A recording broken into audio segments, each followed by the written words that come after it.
Welcome back, everyone. I am so excited for today's interview. I am talking to a fellow Aussie author, but you may recognize the Essex accent as well. We have thousands of reviews. We are talking multiple awards, numerous lists hitting, and very well known for Best Ugly Cry. I'm really curious about this one. I'm talking to the one and only Lesley Jones. How are you today?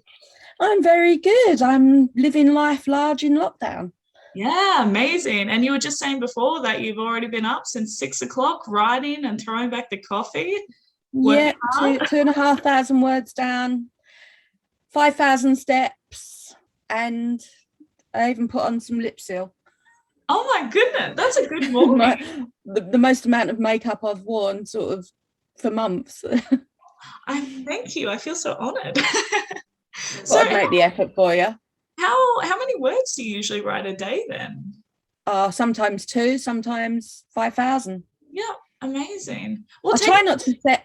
I try not to set a goal because I'll go in expecting to fail. yeah, taking that Um, pressure away from it. yeah. Awesome. Yeah, I've learned the last couple of years, and even with this book that I'm writing now, this should have been published months ago, and I had to cancel I fell and broke my wrist, and I've torn my rotator cuff in the opposite shoulder, and I've torn the uh, bicep long tendon. Wow. How So how did you do that? I have no idea. We think the dog did it.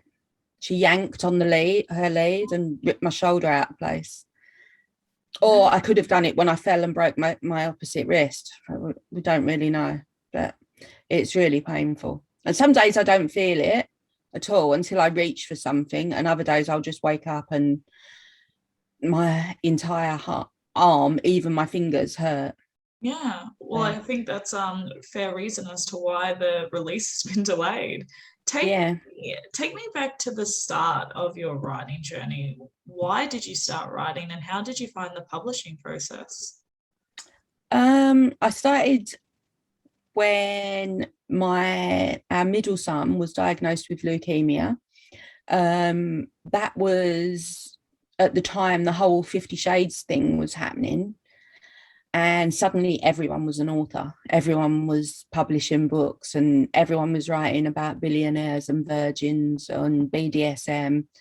And I went down that whole rabbit hole of reading that kind of book. And because obviously I was reading a lot because I was hospital appointments and sitting with him at the hospital and all of that kind of thing. I read everything out there that was being promoted, and then you start going, like, I was spending so much money on books. I was looking for free books and all of that sort of thing. And I had the more I read in that genre, the more I was thinking, this can be done better. There's got to be, why is it always got to be a billionaire and a virgin? Why can't it be a builder and a woman, a divorcee, a single mum, something like that? So this story started going around in my head. Now I'll go back to when I lived in the UK. I was a teacher's aide teaching English and humanities. So reading and writing have always been a massive part of my life. I've always been a reader, even before 50 Shades and all of that. I mean, I was on the Twilight bandwagon before then. And do you know what? I do not read ever paranormal, but it's a bit like with 50 Shades. It wasn't so much about what they were. I didn't see virgins and billionaires. I didn't see vampires and wolves. It was all about the romance for me. I just saw the romance. So while sitting at the hospital one day, my husband just came in because we do shifts because I still had my youngest one at school that I had to pick up. And my husband finished work and came into the hospital to take over while I went home and did the school run. And he just said to me, "What are you reading?" And I said, "I don't know, but it's absolute crap." I said, "It's really bad." And he just said, I don't know why you don't write a book. He said, "You read enough." And it was just like that little light bulb moment where I thought, should I actually start doing it? So what I then did when I was sitting at the hospital, rather than reading, I started writing in notes on my phone and then emailing it to myself And my son had the laptop we just had one laptop between all of us at home, and then the desktop. So I'd go home, sit on the desktop, copy and paste the email and put it into Word, and then just add to it every single day. I had no idea what I was doing. I couldn't afford, because I had a shop when my son was first sick, and shop and interior design business, and we closed that down so that I could spend time with him, and be available for appointments and stuff. So I started doing all of that, and I don't know, I don't think at the time I thought I would ever publish it. I just thought it was going to be something to get my brain out of, an escape for what was going on the home front. And then in between, while all of that was happening, I set up this Facebook group for people that had read 50 Shades, because there were a lot of people messaging me, because I was quite vocal about it. Well, this book is so different to anything that I've read, because I think Australia was one of the first places that it was actually published. I think we got it before the rest of the world. And I'll tell you, it was Mia, the Mamma Mia magazine. She was talking about it on morning television. And so straight away, I looked it up, and I read it before any of my UK friends, like months, and they couldn't even get it at the time. I think I read it back in the April, and they didn't get it until June, because I was talking to all my friends about it. And then when they started reading it, they was messaging me saying, oh my God, but they wouldn't mention it publicly. So I set up a Facebook group that was private, so that we could all, I think it was called 50 Shades, oh my. And we just have the way women chat when they get together, and it ended up being so much more, a bit like my reader group is now. It was more than just about that book, and friendships were formed, and there's still girls now that are in my current reader group that started with me back then, and they get together all the time, all these years later. From there, I started writing this book, and then there was a group of girls in there that come from around the area where I used to live in the UK. And I when you just click with somebody online, you do, and you do those sort of things that you tell your own kids never to do, to get, group chats, and we'd chat all the time. And then I sent them about 8 chapters of what I'd been writing, and I lied and said, oh, I've got this friend who's thinking of publishing a book, and sent it to them. And they was all like, oh my God, we need more, what's going to happen next?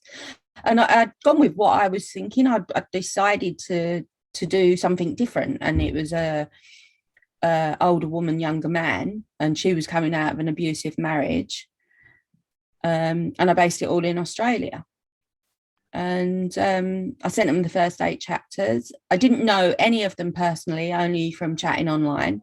And then one person out of that group I did know. She was from Scotland, but had lived in Australia for a while. And I sent it to her, and she literally messaged me back within minutes and went, you wrote this? I said, no, I didn't. She went, it is just so your personality, your humour. She said, you wrote this. And I totally denied it. And then when she finished the 8 chapters, she went, I still think you wrote it. And I did. She went, oh my God. And do you know what's really strange now is she's written a book. She's written about 4 or 5. She's written a series. Yeah, which is, when we were friends in Australia, neither of us had ever mentioned to each other that we had any interest in writing a book. Wow.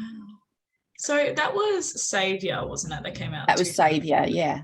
Because I was actually in your reader group before we got here scrolling through, and I do love it. Has such a community sense, and that makes sense to me that you had pre-created a group elsewhere before even writing. And I want to say that's probably where you establish your understanding of how powerful a community of women can be, especially in readers. Would you say that you've kind of taken that along for the ride with you throughout your writing career as well, making sure that you stay connected with those readers through social definitely media? Even when I'm on a deadline, I'll always take 5 minutes. It's only 5 minutes just to check in with my group and just how we all doing. And I have a really great admin team of from around the world, mostly the US and the UK. And then there's me in Australia, just to make sure that there's somebody always around 24 hours, just if there's any issues. When did your book start grabbing momentum? When did you realize, oh, this could be something bigger? So I wrote Saviour, then I published, it's funnily enough, it's today, the anniversary is today. Congratulations.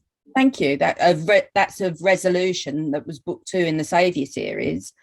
And so this was when I was really desperate to get Resolution finished, because I already had the idea for Carnage in my head.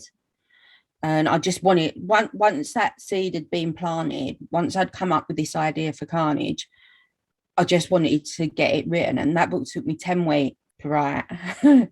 I was done by the beginning of December. I was done. I started it in October and I was done by December. And then I sort of sat on it a little bit, because I was, have I gone too far with this? Is it too much? So you weren't even sure with what you were writing whether it was stretching sort of the limits, would you say? Yeah.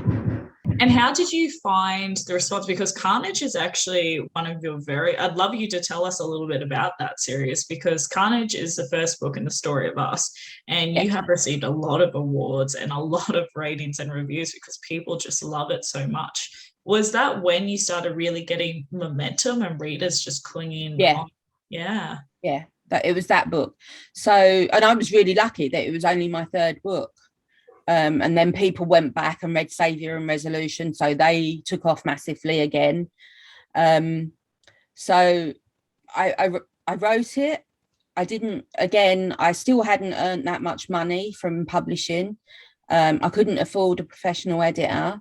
So I had a few people that sort of looked at it and did a little bit with it, but it was really badly edited. And then it went out, and that was the first time that I'd ever used, because when I first started, I didn't know about bloggers or anything like that.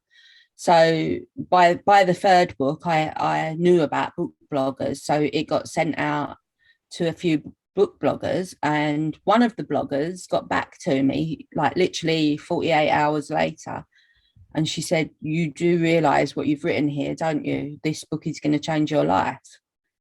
And I went, "Oh." And she went, "Are you seriously not going to write another one? Is there going to be no follow-up?" So I said, "No, it's just a standalone." So she said, you need to write a follow-up." She went, "But I'm going to be brutally honest, it's really badly edited.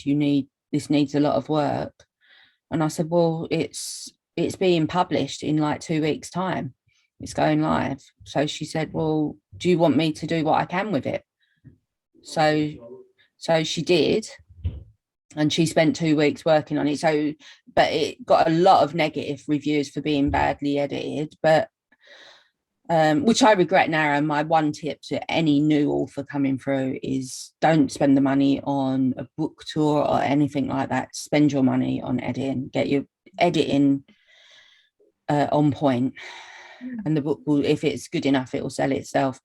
But at the time I just couldn't afford a professional editor. So that was in the February. It went live in the February. And what happened was, one of my beta readers, I she was more my alpha reader, and I said to her, "Is it too much? Should I change that ending?" And she just went, "Don't you dare fucking change that ending.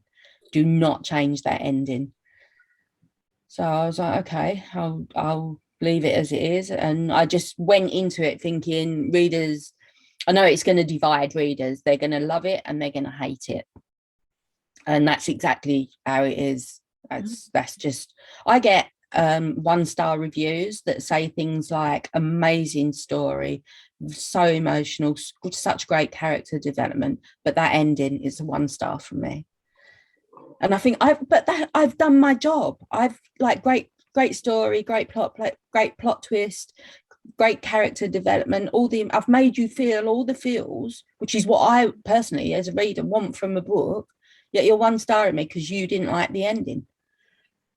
And this is obviously the one that got awarded for Best Ugly Cry. Can you tell us a little bit about what it's about?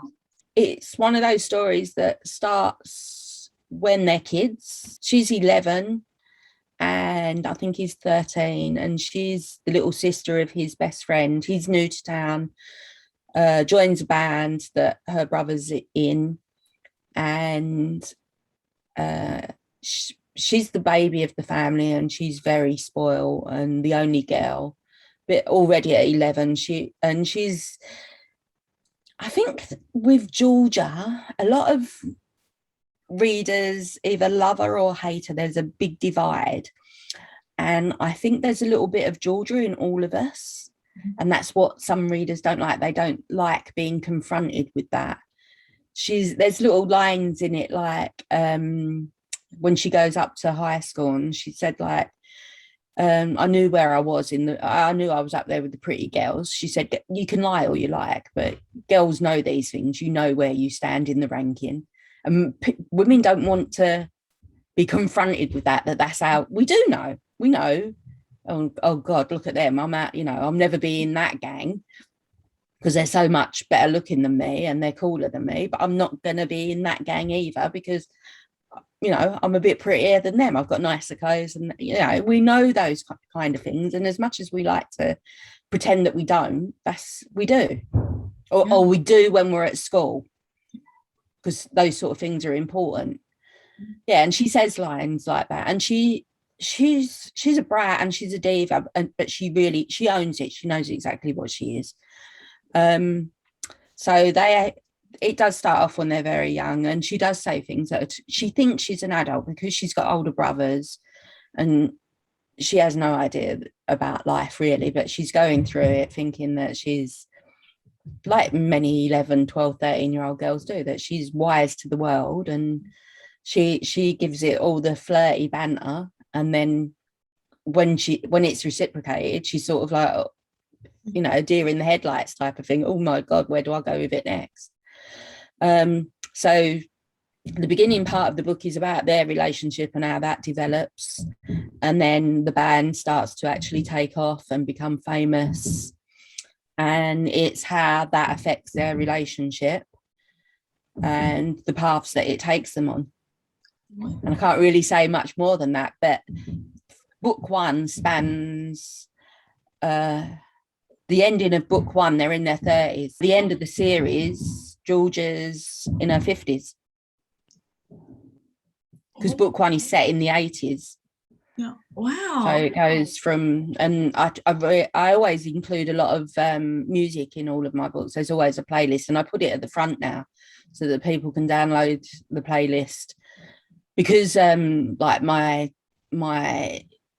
taste in music is still very British. I still like very much set in, I was of an age where the UK was just coming out of the punk rock era when I hit high school. So the Clash and the Jam, the Buzzcocks, bands like that is who I was listening to. So I put the playlist at the beginning because for a lot of American readers or Australian readers or much younger readers, they won't know who these bands are. And rather than them having to keep Googling or going to Spotify or whatever, if I put the playlist at the beginning, they can download it and click, quickly click across to the link and listen to it. So then, speaking of playlists, and I'm curious as to whether you have a particular writing process.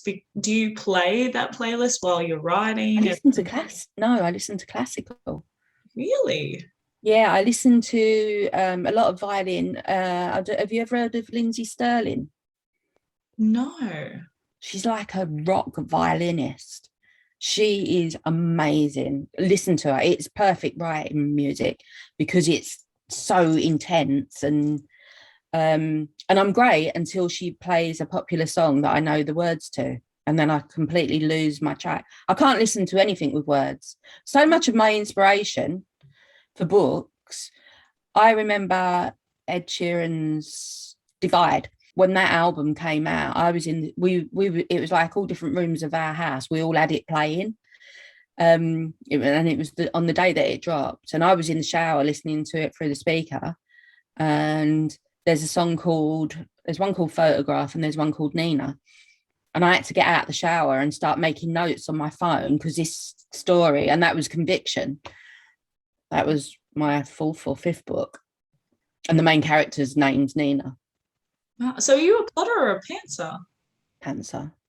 Pantser. I get a basic idea and some characters, and then I go and get my cover sorted. I have to have that image. So you have to have the cover before. Yeah, Okay. My next three books, I've already got the cover image, and I've just bought another cover image, and I don't know what I'm going to do with it yet. I'm going over in my head the story around, because I've got to use this cover because it's just amazing. So do you sort of have your cover printed up next to your laptop for inspiration as you're writing? I usually have it up on my phone, yeah, and I'll keep looking. And I won't just look at that, if I'll have my cover image, but then I'll go and look at other pictures of the same model and just keep looking at them, and just little quirks that you notice, something that they might be wearing will give me an idea of something I can put into the description. I want to actually talk about your covers because they are very on point. And I would highly recommend anyone to go through your catalogs and look at all the covers because they're very sexy. Because when you're looking at them, you can tell that you understand your market, the readership that you are trying to aim for. And I'm curious as to what advice you might have for authors and writers alike who are listening now, why it's so important to know what covers you're using and what market you're selling it to.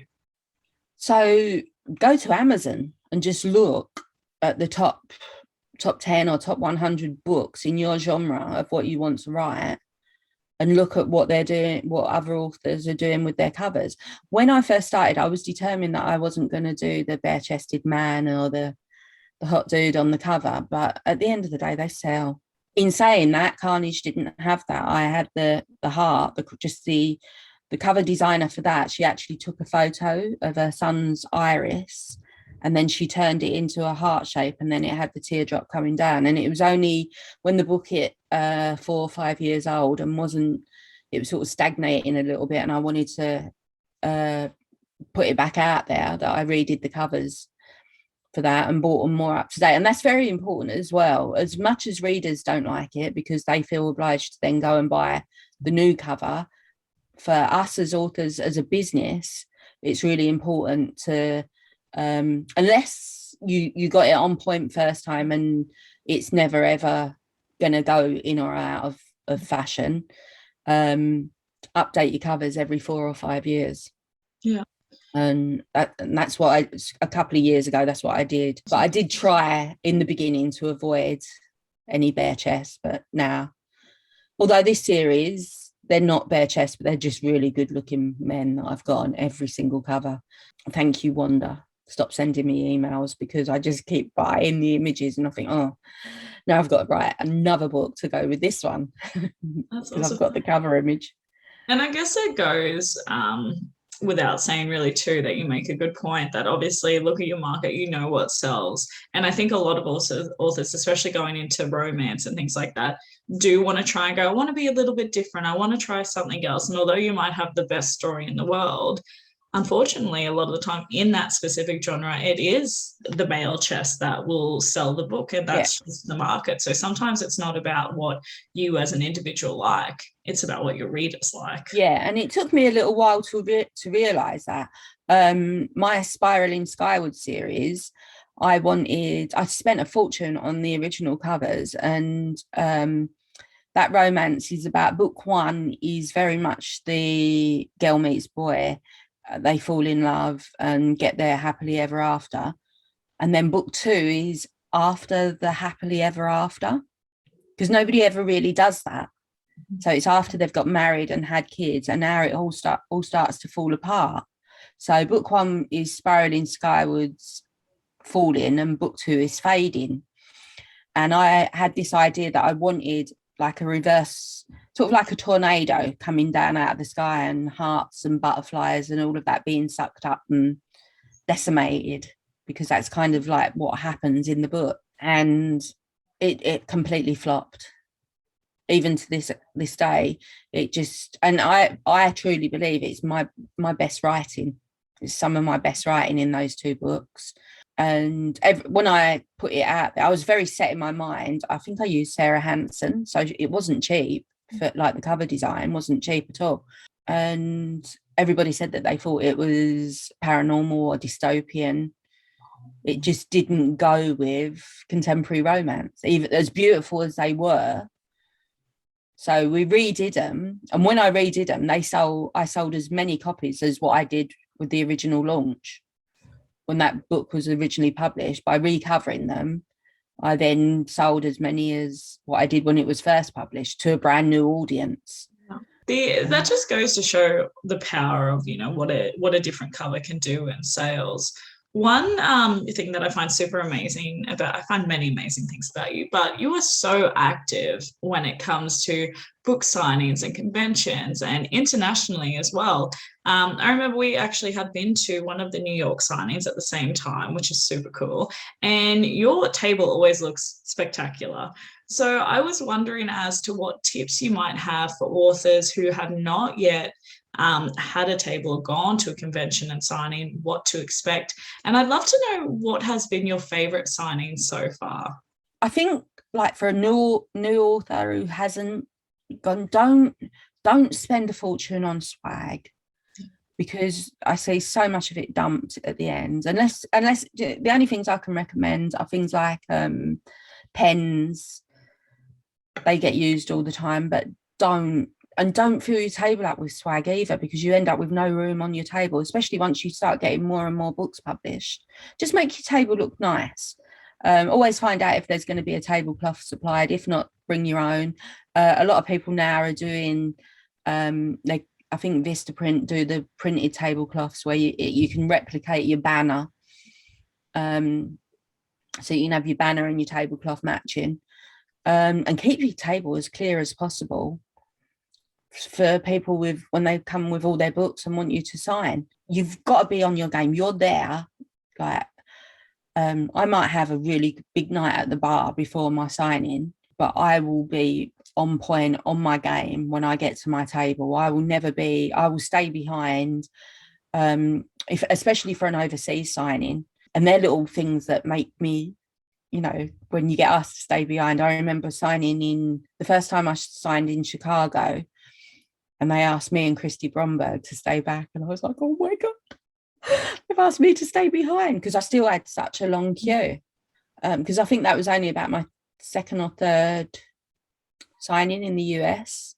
And Chicago is a great, wild and windy, is a really, really great, well-organized signing. And I'm always blown away that I'm popular in the States, but it's my biggest readership, because my books are so English or Australian. I'm always amazed that somebody from New York or from Chicago or California can relate to my characters. So yeah, I couldn't say which one is my favorite signing. They're all really good. I like the really small, intimate signings. I did a really good one in that New York signing, cat signing is it that one? Books by the Bridge. Books by the Bridge. Yeah, I got invited to do a reading the night before the signing with Kate Stewart and Katie Regnery. Is it Regnery? I can't think of her name. I don't know how to pronounce it, but it's that one, and Willow Winters. And we all got to read a scene from our book, and there was wine and cupcakes, and that was amazing, because it was just a really small. I think there was 50 people in the room. I was so nervous. Really? Yeah, so nervous. But at signings, I'm not. I used to teach 16-year-old mouthy little big boys, so I'm not. I've got 3 sons of my own. I'm not like signings. I get get the nervous jitters, if you like, but I'm not nervous. And as soon as the door open and I start chatting to people, if anything, I take too long. I chat for too long. But I always think that if somebody's waited all that time to get to my table, if they're like, I'm going to give them however long they want, I'm not going to. And one tip I will give any authors that are listening to this who are just coming through now, just don't ever forget where you started off. If you're a reader and you there's an author that you loved, don't be a dick later on if you make it big. I had an experience where I was at a signing and this reader was sort of very all over me and gushing on all over, telling me how much she loved me and everything, and she loved my books. And then a couple of years later, she'd published a couple of books and she totally blanked me. We was at the same signing and she sat right near me, and she it was like she didn't know me at all. Don't do that. Don't ever do that. Always remember how you started off. Signings are my favorite part of my job. I absolutely love meeting my readers. One thing I did read on your bio was when you're not writing, you read 4 to 5 books a week still, which is amazing. I not so much now, not during lockdown. I've just, it's flattened me in that sense. I've really struggled. And I think as well, there's not been much out there that's grabbed me. So I don't think it's just that, not that I've not wanted to read. It's just that I think a lot of authors are really feeling it, especially now because it's all dragged on for so long. Yeah, so every now and then I'll dip into something a little bit different. I've started listening to audios all the time. I listen to so many audios, and what's strange is I can do paranormal. I can listen to an audio of a paranormal romance, but I don't enjoy reading them. Really? I've done Jennifer Armentrout. I can't think of the name of the series now. Blood and Ash? Yes, Blood and Ash. I absolutely loved it. And like the fantasy side of it all, I'll be cooking the dinner or walking the dogs, and I just lose myself in that fantasy. But reading it, I'm just like, what? Fairies, feathers, angels, wings. But when it's, I don't know why. I don't know what the difference is. And I did Sarah J. Maas one as well. And I've done a couple of Nora Roberts that are sort of similar in that sort of genre. And I've really, really enjoyed them. And I did the vampire one where there's loads and loads of books. Vampire. Black Dagger Brotherhood.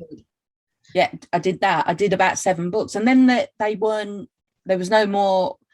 It sort of went a bit all over the place with the audios. Some of them were missing, so I sort of stopped with that. I think it's a big commitment. They might all be out now. When I'm on a roll, I will read constantly.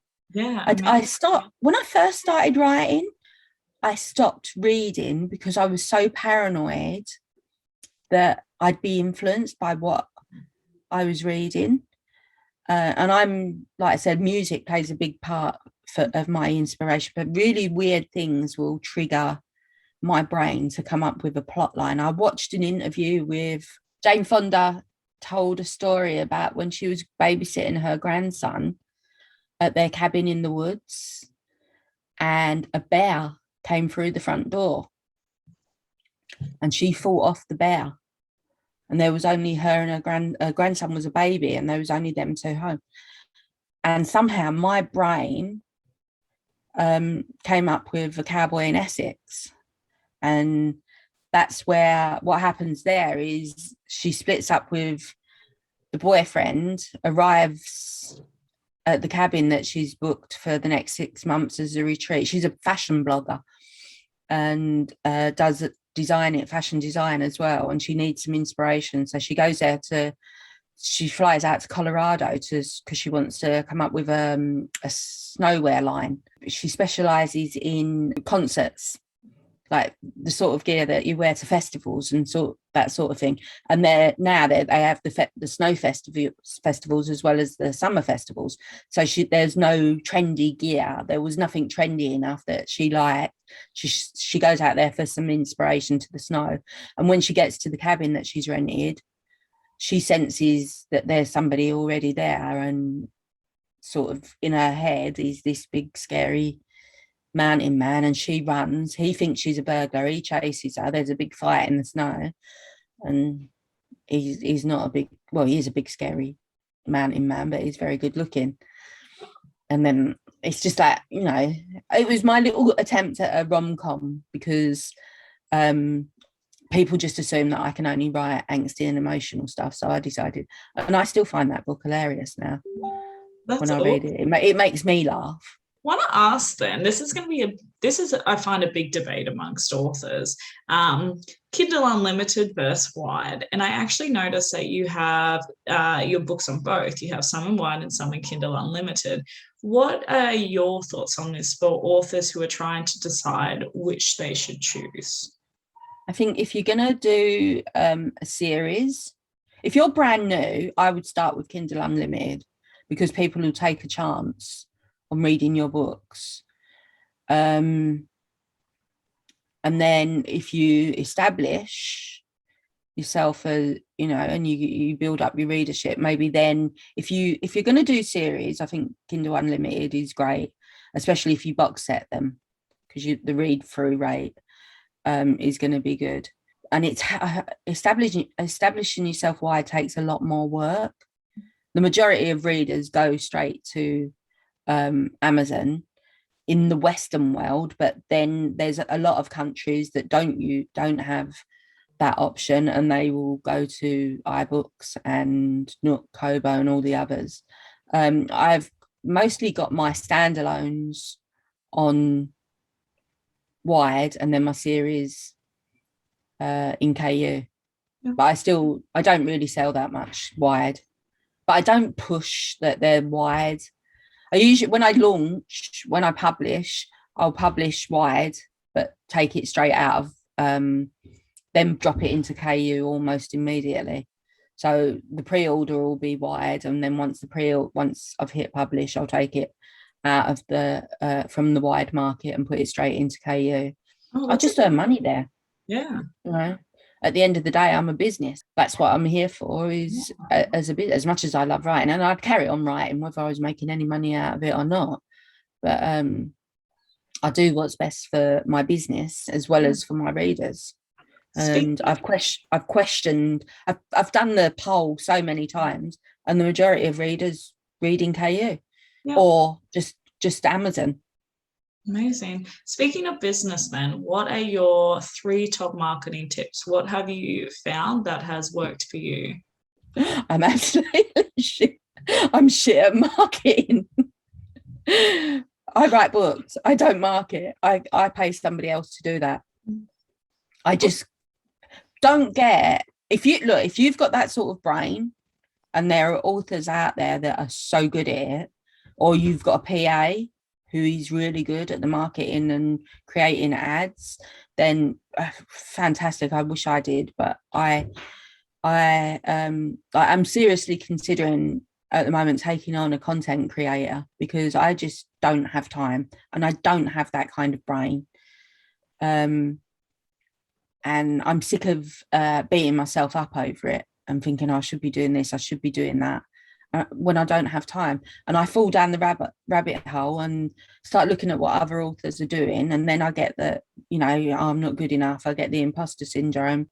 So I try, like on TikTok and places like that, I try not to look at other authors' videos because it just makes me feel defeated that I should be doing more and what I really need to do. And I was like that with ads.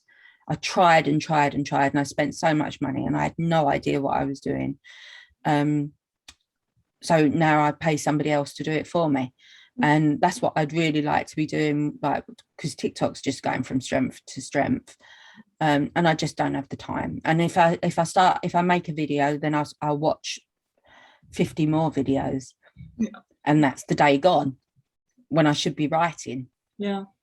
So what I'm seriously considering now is taking on somebody that, like a content creator that just does that stuff for me.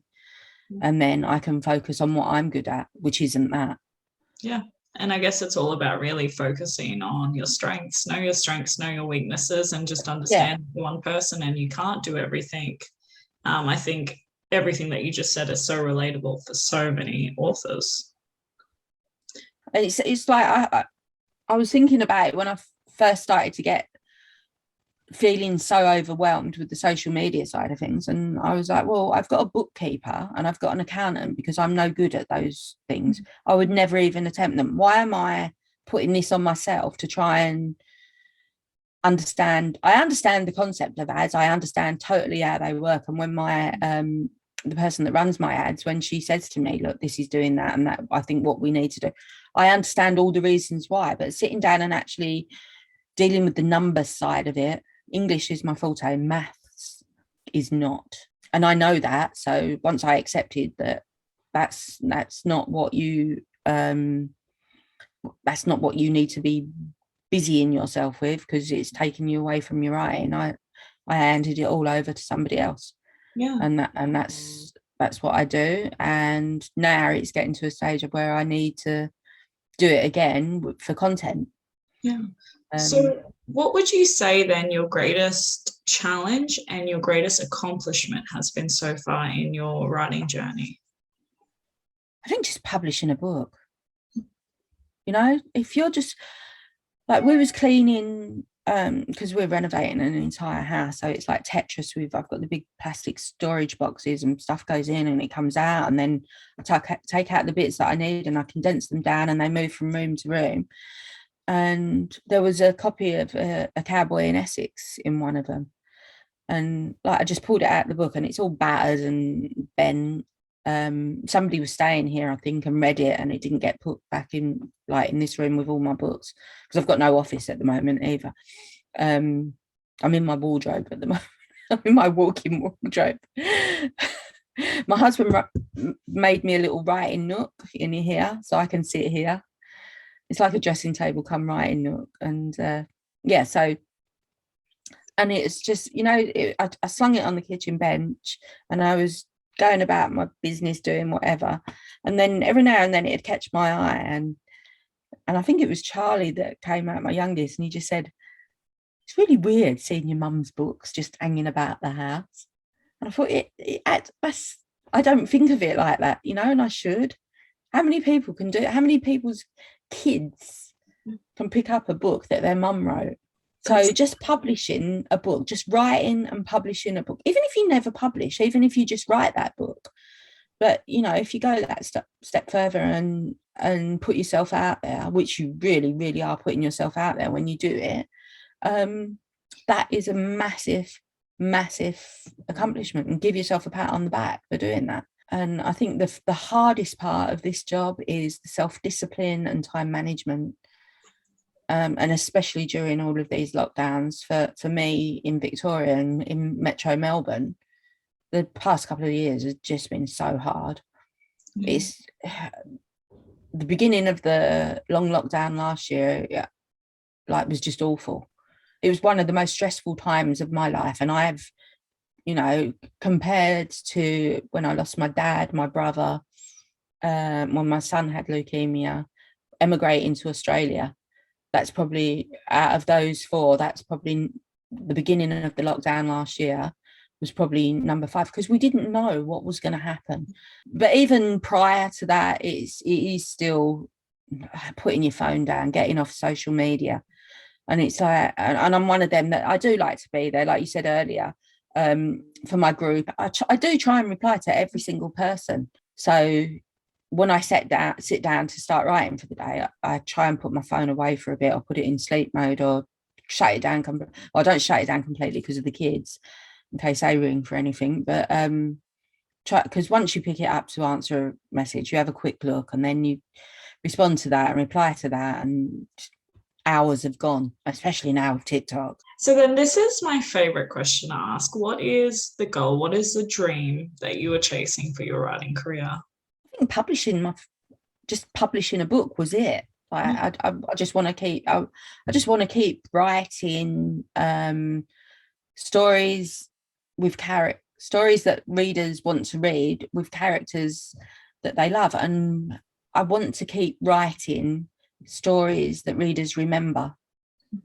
You know, when you read a book and you never ever forget it. There's certain books, there's not many that do that for me, but there's certain books you read that you just know that you're never ever going to forget them. And I want to keep keep doing that, even if it's just one person. When you get that one message that says, oh my God, like I can't, like the whole Carnage series did that.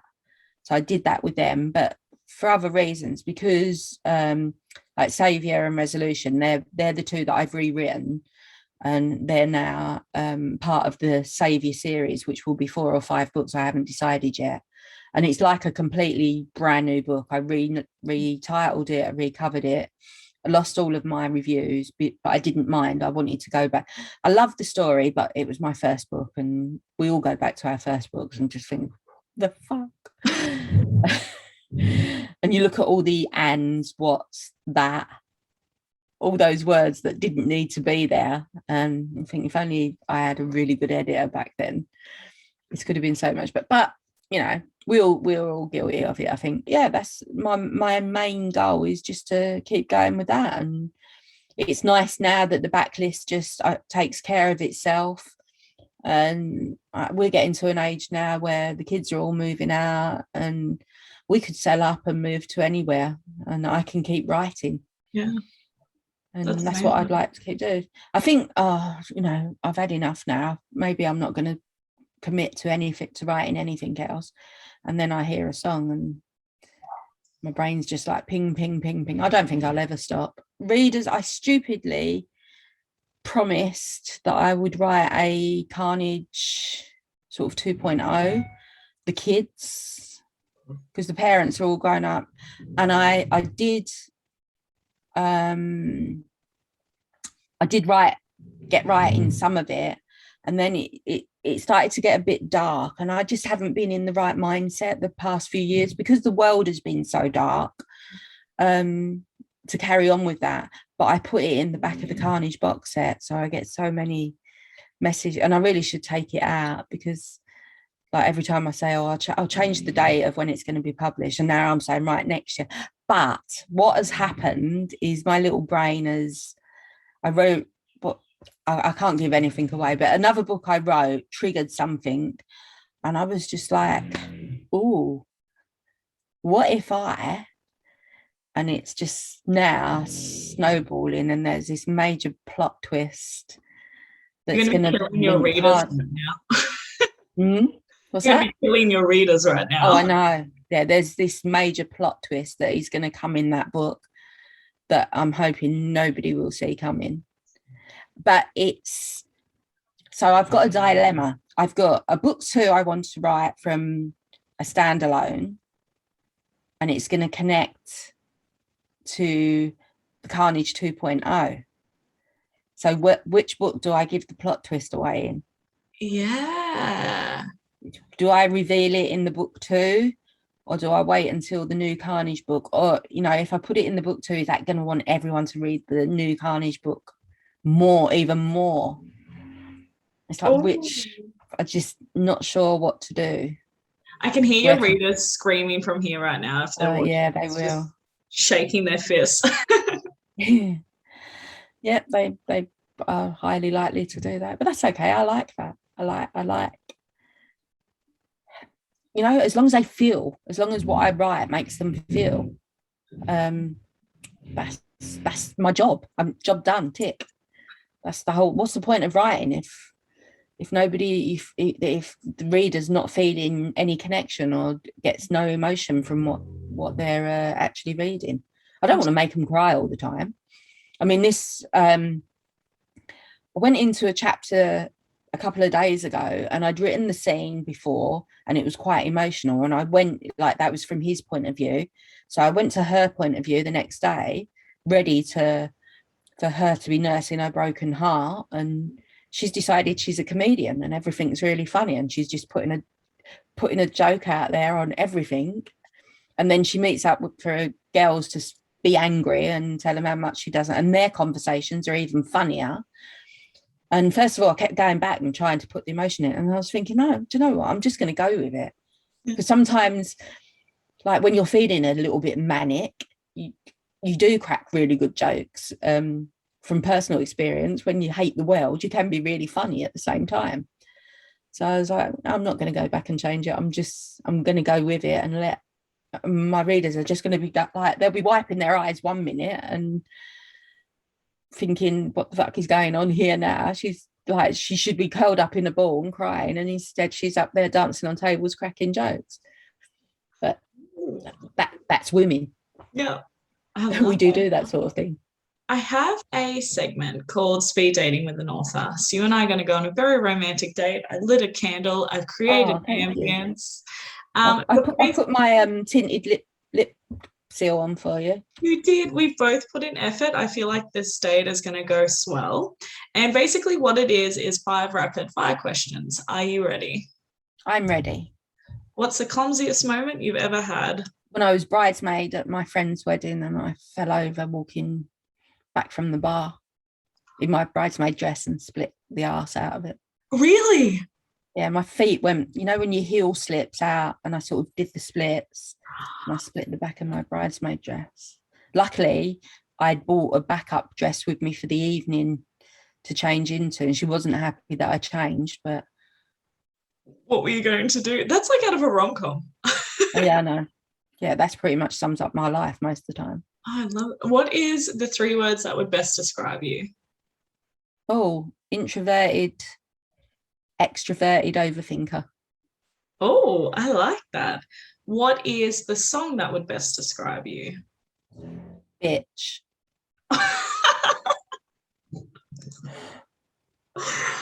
Who was that from?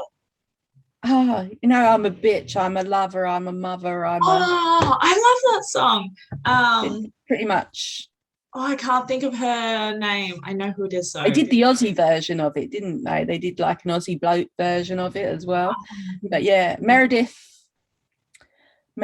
somebody her name is, who sings it. What is your life motto? Believe. Oh, I love that. I have it written on my business logo, believe. Really?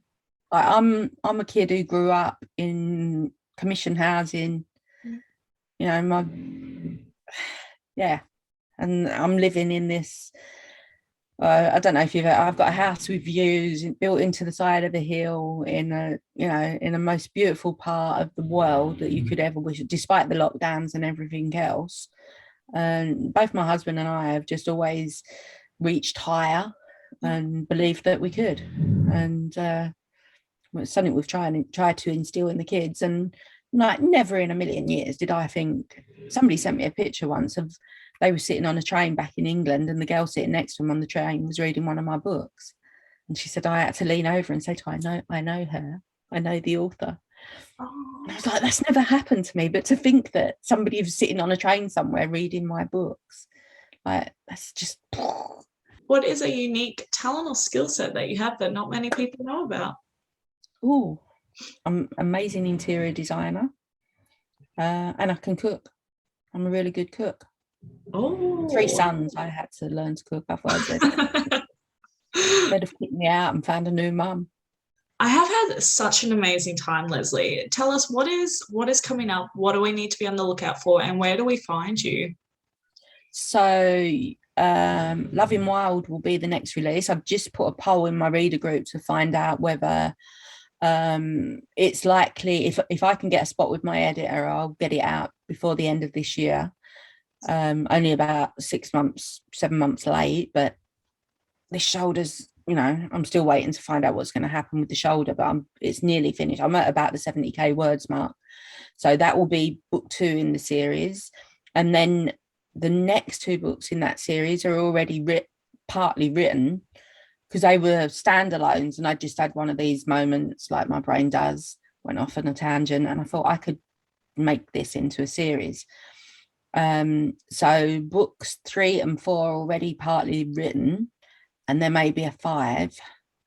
And so I'm really hoping that I don't do anything stupid like fall and trip and break any more bones and rip any more tendons or tear anything else, and I can just get those out pretty quickly next year, and then I may revisit Carnage by the end of next year. We'll see. And I want to get back out to signings. I've got Rare planned for May of next year, and Vegas next October. Love and Vegas. That's a great signing if you've ever done that one. I Or if haven't. you ever get the opportunity, that's a great signing. Oh. And just being in Vegas. That was the last time we travelled overseas in October 2019. It was our wedding anniversary, so we went out there. That was our first trip to Vegas, and we can't wait to go back. We've always said it doesn't really appeal. We don't gamble. There's so much more to do. Yeah. Yeah, and you can find me usually my socially in the book bar. That's where I mostly hang out, because Facebook these days, I just try and avoid the drama and just go into my own reader group, and lurking on TikTok, trying to work out what the fuck I'm supposed to be doing on there. And I just want to reiterate too, it's Lesley Jones's book bar, isn't it, on the Facebook group? Yeah, amazing. I'll pop the links below as well. I have had such a good time. Thank you so much for coming. Talk all day. I know, it's so much fun. I find you so fascinating, and especially your stories, but I don't want to get picked up by your readers if I know any more than what they do. I think they'll hate on me, and they'll hate on you too until you give them the book. But thank you so much for joining me today. And thank you for having me. Maybe we'll watch this space, and who knows, maybe I'll get you on in the next year. That'd be great. I'd love to come back. Amazing. Bye, Lesley. Have a good one. See ya.